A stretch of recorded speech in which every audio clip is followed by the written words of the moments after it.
Sometimes the most awesome heroes aren't born, they're made. Like when I got my shotgun leg.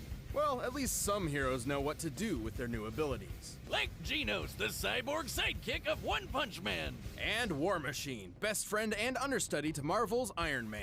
He's Wiz and I'm Boomstick. And it's our job to analyze their weapons, armor, and skills to find out who would win a death battle. You ever think about how if there weren't so many villains blowing up fictional places, we wouldn't have so many awesome heroes? Genos was a happy 15-year-old living a quiet life, until his family and town were obliterated by a deranged cyborg. Thankfully, he was saved by a scientist, and Genos had one request. He wanted to be a powerful cyborg too! Weird. I mean, I guess he really liked how the other cyborg violently murdered people. No, this was a means for revenge. Genos set out on a walkabout of justice. Though it wouldn't be long until he found his match in the one and only Mosquito Girl. This bug's making me pitch a tent, and not to keep her out if you know what I mean. Ew. Luckily, another hero stepped in to save the day. Look out! It's the One Punch Man himself! Understandably impressed, Genos asked that Saitama take him on as a student. Caped Egghead here wasn't too excited about having a sidekick, but they eventually became buds. The two were quite the dynamic duo. Genos in particular rose to fame thanks to his adoring fans. Yeah, he's pretty popular with the ladies, obviously. No such luck for Baldy McPuncherson, though. To improve his hero work, Genos received numerous upgrades and repairs from Dr. Kusano, the same man who turned him into a cyborg in the first place. Mostly because he can't get out of a fight without something getting blasted off. He's got super durable armor over his entire body, and he can pop his limbs on and off like a friggin' lizard tail. Genos' limbs and body are incredibly strong, able to easily defend against powerful attacks. And the metal that makes up his body has been upgraded to protect against stuff like acid or heat, on top of them boosting his speed and overall power. He has multiple niche upgrades as well, such as an adhesive he can spray from his heels to immobilize foes. Talk about a sticky situation, right, Wiz? Well, he only needs to use the goop if he hasn't already noticed his opponents with his hypersensors or weird cyborg eyes, which can zoom and enhance the most distant of evildoers. Dun dun!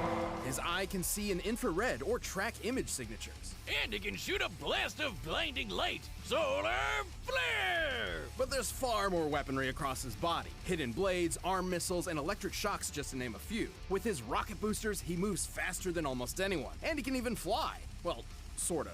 You didn't even mention that his arms have freaking cannons in them! These are his incinerators, powerful blasters of fire of which he can control the size of the resulting explosions. And slapping both arms together makes the more powerful spiral incinerator blast. Then there's his Ultra Helix incinerator.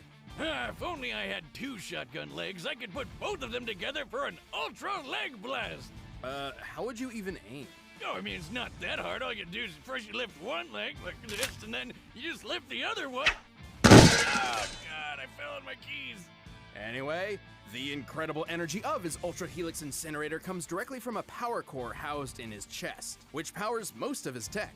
But even with so much firepower, his physical attacks are awesome too. Like the time he jet drive arrow kicked this Elder Centipede asshole so hard in the teeth. His incinerators are powerful enough to eradicate monsters, buildings, and even mountains. By using the smallest mountain in the world as a reference, the size of the damage and the fact that he vaporized that thing makes it a feat worth 66 kilotons of TNT. Not only is Genos strong, he's incredibly fast, moving faster than the human eye can see. He targeted and struck this city-destroying meteor rocketing through the sky.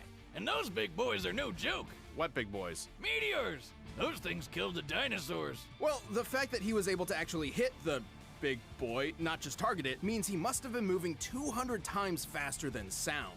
Genos is badass enough that he can survive getting hit with his own incinerator cannons, on top of managing to withstand getting crushed by mosquitoes. Like, a shit ton of them. By measuring the size of that swarm, we deduced he's being crushed by 65 trillion mosquitoes, a combined weight of 358,000 tons. Please God, let me go any way but that.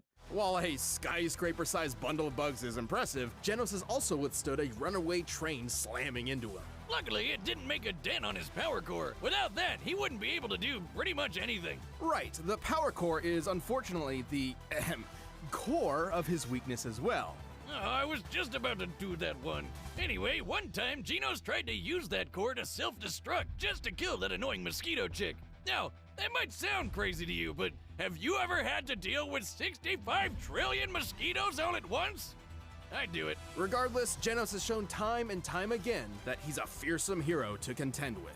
Sure, he hasn't found his family's killer yet, but he has found a new family with Saitama and friends, and he'll keep getting stronger and stronger.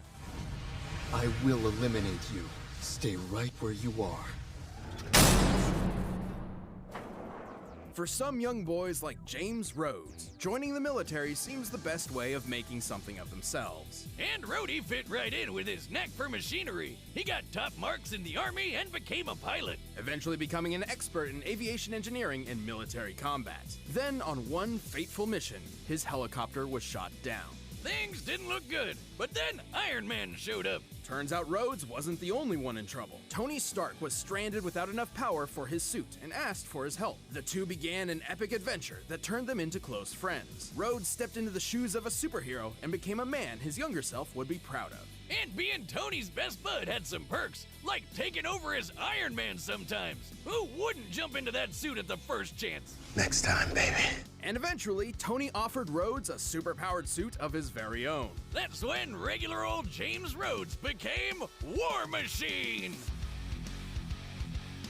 Oh yeah, it's like Iron Man but with more guns! Rhodes had spent years trying to find his place in the world. As War Machine, he found a way to truly make something of himself. He already had tons of combat experience from the army and a bit of PTSD, but you know, you win some, you lose some. He can do way more anyway. He is a multi-talented badass. Tony has provided Rhodes with multiple War Machine suits throughout the years, each improving upon the one before it. Oh, and these babies are a beautiful piece of work. Just look at all those weapons! The suit is a specialized variation of the typical Iron Man armor, focusing more on firepower than tactics and maneuverability, clearly. Its alloy is composed of titanium and vibranium, Hey, like Captain America's shield! which means it's both extremely durable and light enough to fly at incredible speeds. Very important given the computers, life support systems, and other devices housed within the unit. That's not even talking about what Rhodey fights with. His fine-tuned rides got repulsor rays and a unibeam in the chest. And did I mention guns, guns, and more guns? Get a look at that! Machine guns, Gatling guns, laser guns, flamethrowers, the works! The suit can generate electromagnetic pulses, particle beams, and even drain energy from opponents. Ah, this baby's so sweet I felt inspired to upgrade some of my own arsenal, if you know what I mean. I don't think I want to. I got a new gun! It was white when I bought it, but I accidentally washed it with my hat. So obviously, I'm pretty hyped about the guns, but the armor has a lot of really cool other things too. His most up-to-date suit includes incredible chameleon systems that allow him to not only become invisible, but intangible, bypassing scanners and phasing through walls. You know, I could really use that next time you try to stab me with a trident! It was one time! And in the most dire of circumstances, War Machine has a self-destruct function he can call upon to make sure his tech doesn't fall into the wrong hands. I mean, this work of art can scan for things like weird light and electromagnetic signals. But even if Rhodey doesn't see it coming, he can handle the craziest of attacks. Not only has he been thrown through a mountain with enough force to cause an earthquake, He survived getting nuked. You see the size of that crater? Compared to War Machine himself, this looks like the explosion was over 2.5 megatons of TNT. and the suit is fast enough to fly into orbit and out into space. Take that, Elon Musk! No, but please send me one of your flamethrowers. Sorry, not a flamethrower. I see you. Given how it only takes War Machine about 10 seconds to exit the planet's orbit, and measuring the distance he's traveled, this puts him at flying speeds over Mach 620. And while he may be speedy, Rhodey's also strong enough for his hits to be the first and last. He's lifted cars, thrown tanks, and tossed a dude so hard he destroyed a spaceship. Not to mention the fact that Tony created the War Machine suit to be on par with his own Iron Man suits. And remember, Rhodey even acted as Iron Man for a while, so plenty of what Tony can do, he can do too, including the time Tony blew up a massive rock the size of Manhattan. Of course, everything he's experienced as a superhero and in the army hasn't exactly been the best for his mental state, which has unfortunately left him with pretty drastic cases of PTSD and survivor's guilt, even sometimes feeling he's not worthy of the high-tech armor he wears. But he'll push past it to rescue his friends as well as the rest of mankind. Time and time again, Rhodey's proven that Tony isn't the only armored Avenger. Also, did I mention the guns?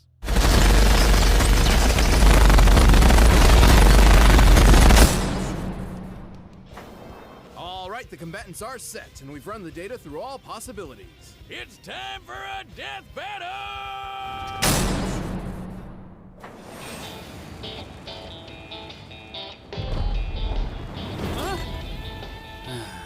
Never a day to myself, huh?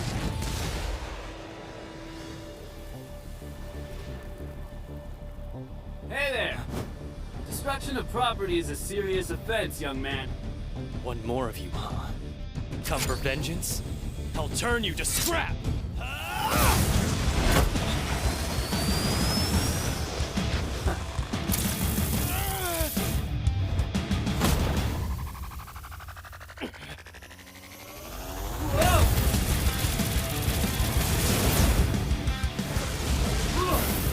little hot-headed, are we?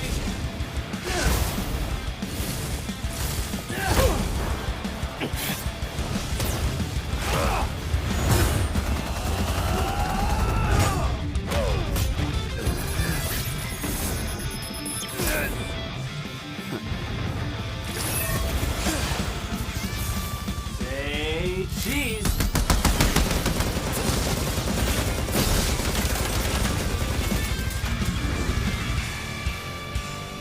Need a hand? I already have one!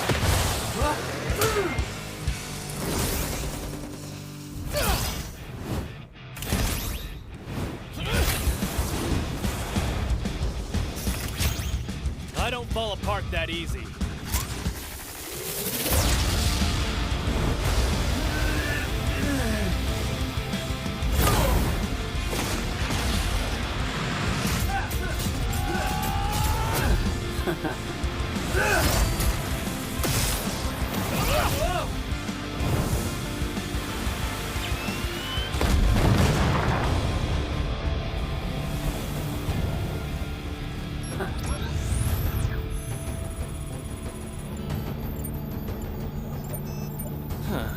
I guess he ran off.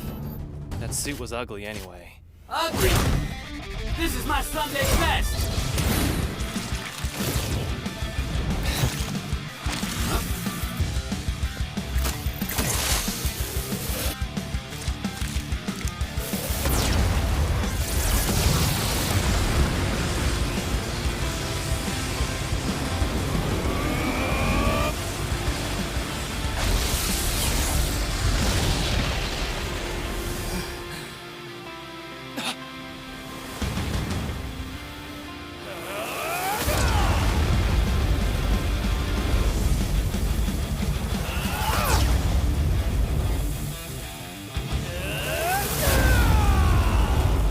Come on, die already!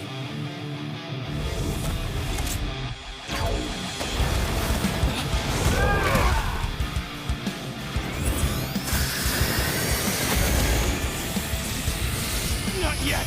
I'm taking you with me!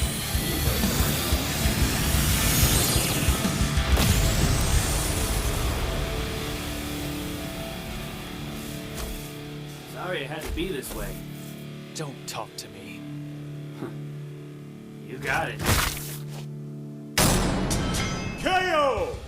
Well, looks like Genos is G no more. Genos was certainly a serious threat in the field of battle. However, Rhodes held a solid advantage in many different aspects. He's had years of training in the military, even before becoming a superhero, which means he's been doing this for way longer. Stratagems aside, let's compare their power output. At his best, Genos had kicked the Elder Centipede backward. Which was freaking huge. According to an interview with a One Punch Man manga illustrator, Elder Centipede's body measures 15 meters wide. With that and scaling to its surroundings, we determined its full size to be over 700 meters long. The force to knock aside something this large would have to be over 15 megatons of TNT. But War Machine's got the edge over that. Remember the giant rock that was the size of Manhattan? Taking the square footage of Manhattan and the height of the rock, we found that the energy it would take to shatter a rock of this size comes out to over 280 teratons of TNT. Way more than Genos knocking around the big bug. War Machine's orbit-breaking flying speed proves he's a lot quicker too. But even if he could get a hit in, Genos had no way to counter Rhodey's energy draining tech and Ghost Chameleon mode. Genos was certainly a powerful contender, but War Machine's overwhelming firepower and high-tech abilities were just too much for the teenage cyborg. Yeah, War Machine was on the road to victory. The winner is War Machine. Thank you for watching this episode of Death Battle. If you want the battle music for yourself, you can find it linked in the description below. And you can check out a link to the Death Battle card and dice game.